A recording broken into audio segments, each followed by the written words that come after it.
संगमपुरा गांव में रतन नाम का एक बहुत ही गरीब मछुआरा अपनी पत्नी सुलोचना के साथ रहता था। रतन और उसकी पत्नी दोनों ही रोजाना नदी से मछलियां पकड़ने जाते थे, पर उनका मछली पकड़ने का जाल बहुत जगह से फटा और पुराना हो गया था। इसी वजह से उनके जाल में मछलियां फंसने के बाद भी जाल से बाहर निकल जाती थी। वो देखो जी, सारी मछलियां जाल से फिर बाहर गिर गई। ऐसे तो हमारा बहुत नुकसान हो जाएगा। हम रोजाना कितना समय मछलियों को पकड़ने में लगाते हैं और वो इस फटे पुराने जाल में से बाहर गिर जाती हैं। क्या करूं सुलोचना, मछली पकड़ने का जाल बाजार में बहुत महंगा है और उधारी पर कोई भी नहीं देगा।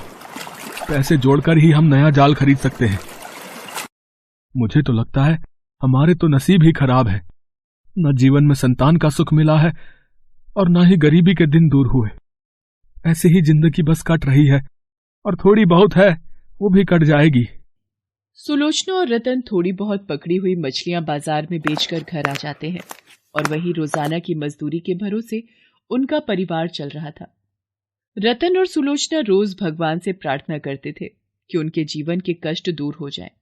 ऐसे ही एक दिन जब रतन और सुलोचना नदी पर मछली पकड़ने गए हुए थे। भगवान, हमें जीवन में सुख कब प्राप्त होगा? क्या हम ऐसे ही दुनिया से चले जाएंगे? क्या हमारे नसीब कभी नहीं जागेंगे? मैंने तो सुना है कि भगवान चमत्कार करते हैं। आपके लिए तो कुछ भी असंभव नहीं है। आप तो हर असंभव कार्य संभव कर देते हो।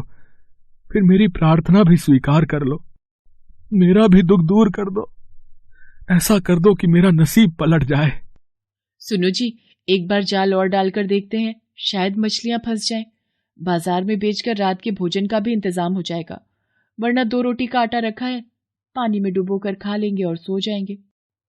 रतन एक बार फिर नदी में जाल डालता है, पर इस बार रतन की खुशी का ठिकाना नहीं था। सुलोचना, लगता है जाल में बहुत बड़ी मछली फंसी है। जाल खींचने में मेरी मदद करो। जाल बहुत भारी हो गया है। ये क्या है? इतना बड़ा कद्दू? लो, मछली तो फंसी नहीं, ये कद्दू फंस गया। लगता है किसी पेड़ की डाली से टूटकर नदी में बह गया होगा। अब इसका क्या करें? करना क्या है, इसी कद्दू को उठाकर घर ले चलो। अब और कुछ तो बनाने के लिए है नहीं, कम से कम इस कद्दू की सब्जी बनाकर खाकर ही पेट भर लेंगे। रतन और सुलोचना उस बड़े कद्दू को लेकर घर आ जाते हैं। जैसे ही सुलोचना कद्दू को 2 हिस्सों में काटने लगती है, अचानक कद्दू हिलने लगता है। सुनो जी, जल्दी इधर आओ, ये कद्दू तो हिल रहा है। ये कद्दू जिंदा है। हे राम, ये सब क्या हो रहा है? ये कद्दू हिल क्यों रहा है? देखते ही देखते कद्दू टूट जाता है। उसमें एक बहुत ही नन्ही सी बच्ची दिखाई पड़ती है, जो बहुत सारे हीरे मोती सोने चांदी की अशर्फियों से ढकी हुई थी। ये क्या? कद्दू में से बच्ची? भगवान, ये तो कोई ईश्वर का चमत्कार दिखाई पड़ता है। पर ये बच्ची कद्दू में आई कैसे? और ये बच्ची किसकी हो सकती है? सुलोचना, हम भी तो कब से भगवान से संतान की इच्छा रख रहे थे। लगता है भगवान ने हमारी सुन ली। सुलोचना, सुनो जी, आप देख रहे हो, बच्ची के साथ साथ प्रभु ने ये हीरे जवाहरात भी दिए हैं। ये बच्ची हमारे लिए लक्ष्मी का रूप बनकर आई है, इसलिए आज से हम इस बच्ची को रमा बुलाएंगे। रमा के आ जाने से रतन और सुलोचना की जिंदगी में खुशियां आ जाती हैं। रतन और सुलोचना ने गांव छोड़ दिया और शहर में आकर रहने लगे। धीरे धीरे समय बीता। रमा बड़ी हो गई थी।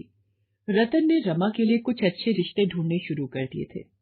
एक दिन, सुलोचना, धनी राम सेठ जी के लड़के विनोद को हमारी रमा की फोटो पसंद आई है।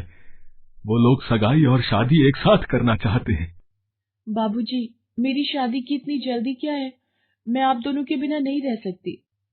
रमा, मेरी बच्ची, विनोद बहुत अच्छा लड़का है और काफी पैसे वाले लोग हैं। रोज रोज ऐसे रिश्ते हाथ नहीं आते। समय रहते तुम्हारा विवाह हो जाए तो हम दोनों को भी तसल्ली हो जाएगी। तुम्हारी माँ सही कह रही है रमा बेटी। विनोद बहुत ही अच्छा लड़का है और घर परिवार भी। और फिर शुभ मुहूर्त देखकर रमा और विनोद की शादी तय हो जाती है। रतन और सुलोचना भी रमा की शादी की तैयारियों में लगे होते। सुलोचना, बारात आने में कुछ ही वक्त बचा है। एक बार देखाओ, रमा बिटिया तैयार हो गई ना? ज्योति बिटिया, जरा देख कर आ, रमा दीदी तैयार हो गई होंगी। ठीक है चाची, अभी देख कर आती हूँ। अरे, रमा दीदी तो अपने कमरे में नहीं है।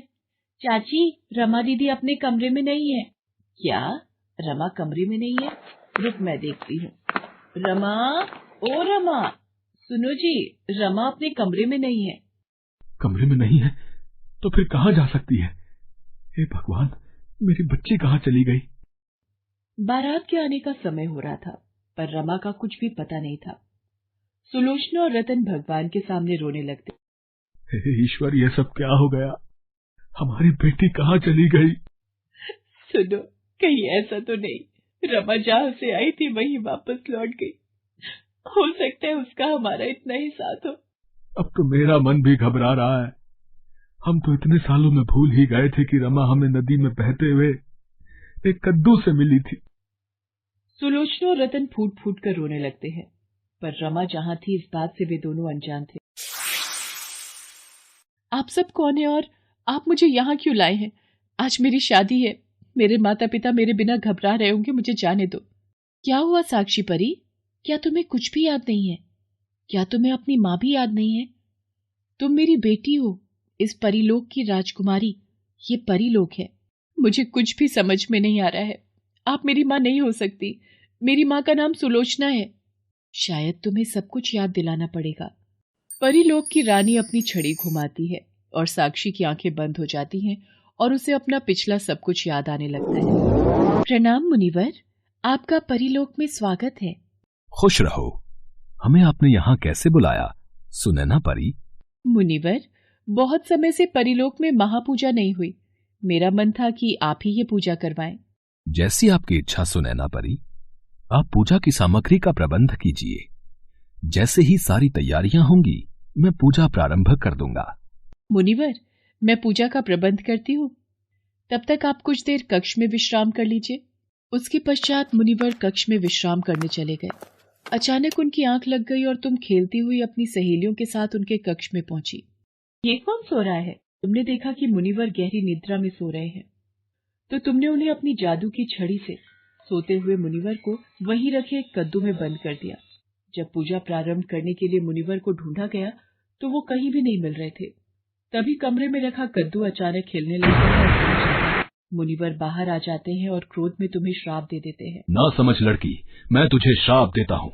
जिस तरह तूने मुझे इस कद्दू में बंद किया है, उसी तरह तू भी एक बच्ची के रूप में कद्दू में बंद हो जाए। मुनिवर, ऐसा मत कीजिए। मैं अपनी बेटी के बिना नहीं रह सकती। उसे इतना बड़ा श्राप मत दीजिए। मैं अपना श्राप वापस तो नहीं ले सकता, पर इतना जरूर कह सकता हूँ कि जिस दिन ये कन्या 23 बरस की हो जाएगी, उस दिन तुम इसे वापस परीलोक ला सकती हो। तब तक पृथ्वी पर इसका एक मछुआरे के घर पालन पोषण होगा। हीरे जवाहरात में लिपटी ये उन्हें एक नदी से प्राप्त होगी। और आज तुम 23 बरस की हो चुकी हो। मैंने तुम्हारे वियोग में एक एक दिन काटा है। तुम्हारे भाई बहन भी तुम्हें बहुत याद करते हैं। मुझे सब याद आ गया है माँ, पर जिन माता पिता ने मेरा अपनी बेटी की तरह पालन पोषण किया, वो दोनों तो मेरे वियोग में जीवित नहीं रहेंगे। आज मेरा विवाह है। रमा अपनी परिमां को सारी कहानी बताती है। शायद तुम ठीक कह रही हो रमा। रतन और सुलोचना का हक तुम पर मुझसे बढ़कर है। इसके पश्चात परिमा रमा को वापस पृथ्वी पर ले जाती है। रमा को वापस देख रतन और सुलोचना बहुत खुश होते हैं। उन्हें भी सारी बात पता चलती है। साक्षी, मैं चलती हूँ। तुम अपने नए जीवन में सदा खुश रहो। माँ, अपनी साक्षी को डोली में विदा किए बिना ही चली जाओगी? इतना कहना था कि परिमा रमा को अपने कलेजे से लगा लेती है।